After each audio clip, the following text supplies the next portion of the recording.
Helicopter বিধ্বস্তের ঘটনায় ইরানের president Ebrahim Raisi, পররাষ্ট্রমন্ত্রী হোসেইন আমির আবদুল্লাহিয়ান, পূর্ব আজারবাইজানের গভর্নর মালেক রহমতি সহ ৯ আরোহীর মৃত্যুর আশঙ্কা করছে ইরান। রাইসিকে বহনকারী হেলিকপ্টারের সন্ধান পাওয়া গেছে, তবে কাউকে জীবিত পাওয়া যায়নি বলে জানিয়েছে ইরানের সরকার নিয়ন্ত্রিত বার্তা সংস্থাগুলো। তাদের সন্ধানে পূর্ব আজারবাইজান প্রদেশের দুর্গম পাহাড়ি এলাকায় চলছে ব্যাপক তল্লাশি অভিযান, তবে বৈরী আবহাওয়ার কারণে ব্যাহত হচ্ছে উদ্ধার অভিযান।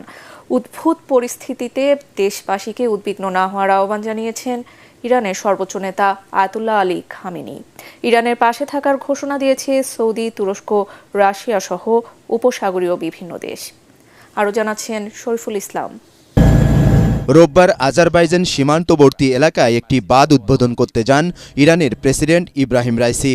সেখান থেকে 3টি হেলিকপ্টারের বহন নিয়ে পূর্ব আজারবাইজান প্রদেশের রাজধানী তাবরিজে ফিরছিলেন রাইসি ও তার সঙ্গীরা। পথে জোলফা এলাকার কাছে প্রেসিডেন্টকে বহনকারী হেলিকপ্টারটি বিধ্বস্ত হয়, তবে নিরাপদে গন্তব্যে পৌঁছায় অন্য 2টি হেলিকপ্টার। বিধ্বস্ত হেলিকপ্টারে পূর্ব আজারবাইজান প্রদেশের গভর্নর মালেক রহমতি এবং ইরানের সর্বোচ্চ নেতা আয়াতুল্লাহ আলী খামেনির মুখপাত্র আয়াতুল্লাহ মোহাম্মদ আলী আল হাশেম ছিলেন। দুর্ঘটনার কয়েক ঘণ্টা পর বিধ্বস্ত হেলিকপ্টারটির অবস্থান শনাক্ত করা গেলেও তাদের জীবিত কাউকে পাওয়া যায়নি। সবার মৃত্যুর আশঙ্কা করছে ইরান সরকার। ইরানের সরকার নিয়ন্ত্রিত সংবাদ মাধ্যমগুলো বলছে, রাইসিকে বহনকারী হেলিকপ্টারের সন্ধান পাওয়া গেছে। সেখান থেকে 2জন ব্যক্তি যোগাযোগ করেছেন তাদের সঙ্গে, কিন্তু বৈরী আবহাওয়ার কারণে উদ্ধার অভিযান ব্যাহত হচ্ছে বলে জানিয়েছেন ইরানের স্বরাষ্ট্রমন্ত্রী। প্রেসিডেন্ট সীমান্ত এলাকা পরিদর্শন করে ফিরছিলেন, কিন্তু খারাপ আবহাওয়া ও ঘন কুয়াশার কারণে তার হেলিকপ্টারটি অবতরণ করতে বাধ্য হয়। তবে আরোহীদের সন্ধান পেতে সময় লাগছে, কারণ সেখানে আবহাওয়া পরিস্থিতি খুবই বৈরী। উদ্ধার কাজও তাই ব্যাহত হচ্ছে। ওয়ালটন ফ্রিজ কিনে অনেকের মতো আপনিও হয়ে যেতে পারেন মিলেনিয়াল। সেরা পণ্যের সেরা অফার। অ্যাম্বুলেন্স ও ড্রোন নিয়ে উদ্ধার কাজে অংশ নিয়েছে 40টি টিম। জরুরি সেবা বিভাগের কর্মী, পুলিশ ও ইরানের বিপ্লবী গার্ড বাহিনীর পাশাপাশি সামরিক বাহিনীর সদস্যরাও যোগ দিয়েছেন তল্লাশি অভিযানে।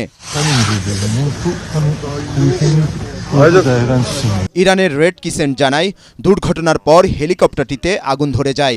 এমন পরিস্থিতিতে জরুরি বৈঠক করেছেন দেশটির মন্ত্রিসভার সদস্যরা।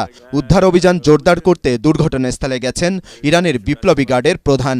দুর্ঘটনার পর জাতির উদ্দেশ্যে দেয়া ভাষণে প্রেসিডেন্টকে জীবিত ফিরে পাওয়ার আবেদন এবং জনগণকে উদ্বিগ্ন না হওয়ার আহ্বান জানিয়েছেন দেশটির সর্বোচ্চ ধর্মীয় নেতা আয়াতুল্লাহ আলী খামেনি।